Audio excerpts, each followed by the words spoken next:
What does it mean to actually see someone? Not just to be attracted by them or to want them, but to see them in their fullness.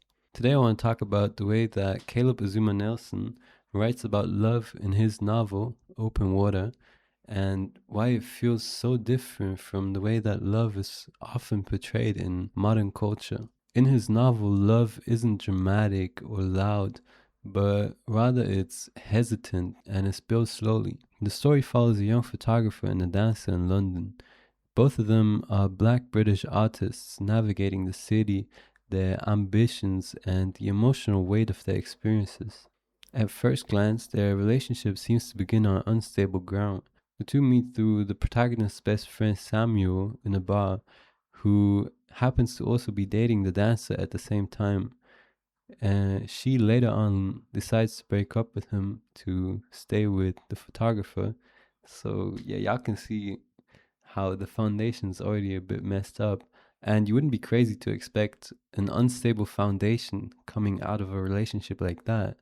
But what's fascinating is the fact that the author allows for the opposite to happen. Instead of rushing into passion or drama, he lets the relationship develop slowly, almost as if the two are trying to build something that's stronger than the circumstances that brought them together. Aside from that, the novel is written entirely in the second person singular, so the narrator is always being addressed as you. That choice pulls the reader directly into the emotional world of the protagonist.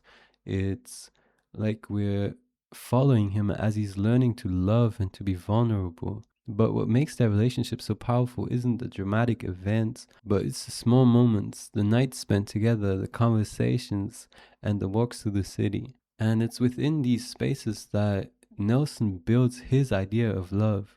One of the central ideas in Open Water is that love requires vulnerability. For the protagonist, opening himself up is really difficult. He carries past hurt, fear, and the sense that being exposed emotionally is dangerous. So when he begins to fall in love, it isn't easy. Love means letting someone see the parts of you that are fragile. And that's why some of the most powerful moments in the book aren't declarations of love, but moments of reassurance.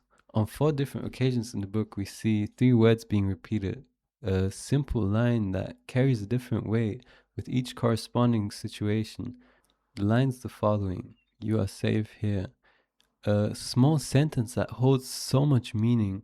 The possibility that love might even offer a space of refuge rather than risk and danger. And as I've already mentioned in the beginning, the protagonist's relationship begins on grounds that could make it fragile, but instead of collapsing under that weight, they patiently build an emotional connection. In a culture where relationships often move quickly, where intimacy can feel immediate or expected, Open Water shows a different alternative. The two characters spend nights together, they lie in the same bed, they talk for hours, they spend so much time together, but for many chapters, they don't go beyond that. And that feels incredibly intentional. Instead of building their relationship on physical intimacy, they build it on emotional connection.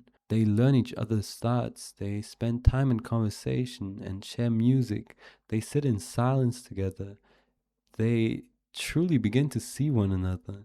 And in that sense, Nelson suggests that real intimacy isn't physical closeness, but it's emotional understanding.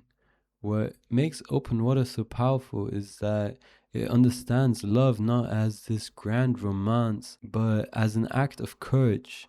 It shows that love doesn't have to be rushed. It doesn't have to begin with passion or intensity.